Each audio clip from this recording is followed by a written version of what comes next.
Economist Sanjeev Sanyal जी कह रहे हैं कि बहुत सारे लोग जो यूपीएससी की तैयारी कर रहे हैं असल में वो अपना टाइम वेस्ट कर रहे हैं। वो एक ऐसे कंपटीशन में बैठने जा रहे हैं जहां पर सक्सेसफुल होने के चांसेस 1% है। वो क्यों नहीं अंबानी बनने के बारे में सोचते हैं, वो क्यों नहीं एलन मस्क बनने के बारे में सोचते हैं। लेकिन ये बात उन लोगों को कैसी लगती है जो दिन रात आईएएस बनने का सपना लेकर दिल्ली में बसे हुए हैं। कोई बिहार से है, कोई यूपी से है, और हम इस वक्त मौजूद हैं उस हब में, दिल्ली के करोल बाग में, जहां पर ऐसी तमाम सारी कोचिंग्स हैं जो बच्चों को आईएएस बनाती हैं। और कैसी लगती है संजीव सान्याल की बात उन लोगों को जो दिन रात इस कोशिश में है कि उनके बहुत सारे बच्चे अपने परिवार का सपना पूरा कर लें, आईएएस बन जाए। हमारे साथ सचिन जैन जी हैं, इंश्योर आईएएस के हेड हैं। सर, वो कह रहे हैं कि too many kids are wasting their time. सही बात है, क्या टाइम वेस्ट हो रहा है? देखिए, इस क्वेश्चन का जवाब मुझे लगता है मैं काफ़ी अच्छे से दे पाऊंगा, क्योंकि by the grace of God मैंने सिविल सर्विसेज का एग्ज़ाम भी दो दो बार क्लियर किया है।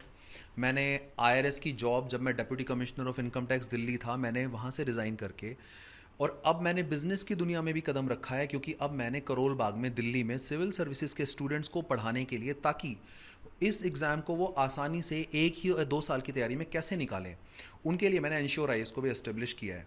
मैं उनके इस आर्टिकल के दोनों पहलू को समझ पा रहा हूँ कि आईएएस की तैयारी में 5-6 साल लोग वेस्ट करते हैं उनके हिसाब से, या फिर बिजनेसमैन के लिए, एलन मस्क बनने के लिए और अंबानी बनने के लिए भी इक्वली बहुत बड़े चैलेंज हैं। तो मेरे हिसाब से ये आर्टिकल शायद एक तरफा है, क्योंकि शायद जिन लोगों को फर्स्ट हैंड एक्सपीरियंस है उस चीज़ का जो उन्होंने किया है, तो वो इस आर्टिकल के बारे में थोड़ा ज़्यादा बेहतर बता पाएंगे। लेकिन वो कह रहे हैं कि बहुत बोरिंग जॉब है, एक टाइम पे आपको भी सस फाइल ऊपर नीचे करनी है, और जितना टाइम, जितनी मेहनत आप लगा रहे हो, शायद एक टाइम जब आप सफल नहीं हो पाओगे तो आप फ्रस्ट्रेट हो जाओगे, कहीं के रहोगे ही नहीं। यहाँ पे आपने 2-3 वर्ड यूज़ किए हैं, बोरिंग और फ्रस्ट्रेशन। कोई भी जॉब एक टाइम के बाद आके मोनोटोनस हो सकती है, बट सिविल सर्विसेज एकमात्र ऐसी जॉब है जहाँ पे डाइवर्सिफिकेशन अपने आप में बहुत ज़्यादा है, क्योंकि सेम आदमी कभी हेल्थ डिपार्टमेंट में पोस्टेड होता है, तो सेम आदमी कभी एजुकेशन डिपार्टमेंट में पोस्टेड होता है, कभी वो लखनऊ में पोस्टेड होता है, तो कभी वो केरला में पोस्टेड होता है। तो मुझे लगता है इतना डाइवर्सिफिकेशन किसी भी जॉब में नहीं है, और ये जॉब एटलीस्ट आपको बोर तो नहीं होने देती है। दूसरा जो आपने बोला, केवल फाइल ऊपर नीचे करना, मुझे लगता है ये फाइलें, कुछ कुछ जो पीस ऑफ पेपर है वो नहीं होता। इन फाइलों में पूरे देश का भविष्य लिखा होता है।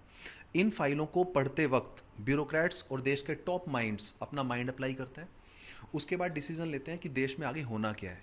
तो मुझे लगता है इस काम को करने के लिए भी ब्यूरोक्रेसी हर देश के लिए ज़रूरी है, इस आर्टिकल में भी लिखा है, और इस देश के लिए भी ज़रूरी है। एक लास्ट पॉइंट जो आपने बोला, फ्रस्ट्रेशन, फ्रस्ट्रेशन मैं बोलूँगा कि जो बाकी प्रोफेशन है, ऐसे बहुत सारे बिजनेसमैन हैं, ऐसे बहुत सारे फिल्म इंडस्ट्री में लोग हैं जिन्होंने सुसाइड जैसा बड़ा कदम भी उठाया है। तो मुझे लगता है सिविल सर्विसेज में तो ऐसे कदम भी बहुत ही हार्डली उठते हैं। तो इससे ज़्यादा एनरिचिंग और इससे ज़्यादा फुलफिलिंग जॉब नहीं है। क्या नाम है आपका, कहाँ से आप आती हैं, और क्या सिर्फ आपको ये जॉब लगती है यूपीएससी, या फिर कुछ और जज्बा था जो आपको यहाँ तक लेकर आया, दिन रात मेहनत करवा रहा है? मेरा नाम शिवप्रिया है। मैं आगरा उत्तर प्रदेश से हूँ।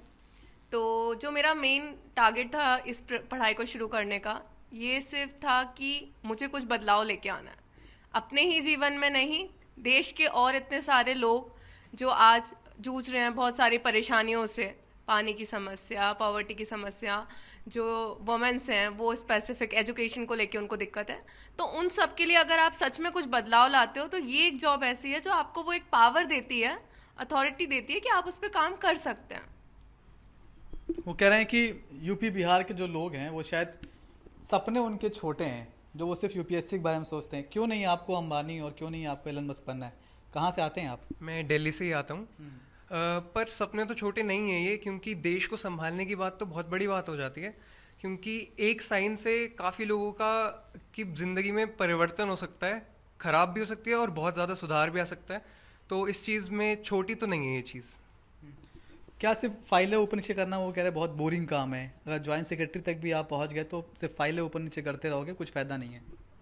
एक्चुअली नहीं, एज सचिन सर मेंशन कि वो जो फाइल्स हैं they are not only piece of paper, उसके अंदर कुछ क्रूशियल इन्फॉर्मेशंस हैं, कुछ क्रूशियल डेटा है जिस पे हमें साइन करना है, जिसको हमें लुक थ्रू करना है। उस डेटा पे मेरा एक sign, being an IAS officer, किसी का भी एक साइन डिसाइड करता है कि आगे जाके किसी पर्टिकुलर रीजन के, किसी डिस्ट्रिक्ट के 10 से 20 लाख लोगों के साथ क्या होना है, उनकी डेवलपमेंट होनी है, उनकी कोई नई पॉलिसीज अप्लाई होनी है। तो वहाँ पे जो भी डिसीजन आना है वो उस फाइल में रखा हुआ है। तो वो फाइल कोई आम फाइल तो है नहीं, मेरे लिए उस फाइल को टच करना एक बहुत बड़ी बात है। So it's not a boring job for me, और उसे देखना ही, उसे कंसल्ट करना ही वो बहुत बड़ी चीज़ हो जाती है। तो क्या सपने छोटे देख रहे हैं, और क्यों जो है एलन मस्क नहीं बनना है आपको, क्यों अंबानी नहीं बनना है? क्योंकि एलॉन मस्क और अंबानी जी हर काम वो नहीं कर सकते, हर वो काम नहीं कर सकते आप कह रहे हैं? हर वो काम वो नहीं कर सकते, और हर वो क्या कहते हैं कंप्लेंट वो नहीं सुन सकते जो एक डिस्ट्रिक्ट मजिस्ट्रेट उस एरिया का सुन सकता है। मैं बिहार से आता हूँ, बिहार में बच्चा पैदा होते ही सीखता है, ABC नहीं सिखाया जाता, उसे UPSC सिखाया जाता है, क्योंकि बिहार में सबसे बड़ी चीज़ जो होती है अनएम्प्लॉयमेंट है। वहाँ पे पढ़ाई लिखाई की भी बहुत दिक्कत है, स्कूल्स है, ये सब है जो इतने अच्छे नहीं है कि मोस्ट पावरफुल एजुकेशन मिल सके। तो हर UPSC का एस्पिरेंट जो बिहार से आता है वो यही सोचता है कि मैं अपने बिहार के लिए वो कुछ अच्छा कर सके, वेलफेयर कर सके, उसके कुछ लिए। अच्छा करने का जज्बा है, ये सिर्फ एक नौकरी की बात नहीं है। इसलिए कम से कम ये सारे बच्चे तो ये नहीं मानते हैं कि उन्हें UPSC की जॉब बोरिंग लगती है या फिर वो UPSC को सिर्फ एक जॉब की तरह देखते हैं, बल्कि ये मानते हैं कि एक ऐसा जज्बा है जो आपके देश को आगे लेकर जाता है। और जिसी जज्बे के साथ ये सब यहाँ तमाम इस तरह से बैठे हुए हैं, एक ही सपना है कि एक दिन हम IAS ज़रूर बनेंगे, भले ही कोई भी बात करता रहे। कैमरामैन शैलेंद्र के साथ मनीष चौरसिया, दिल्ली आज तक।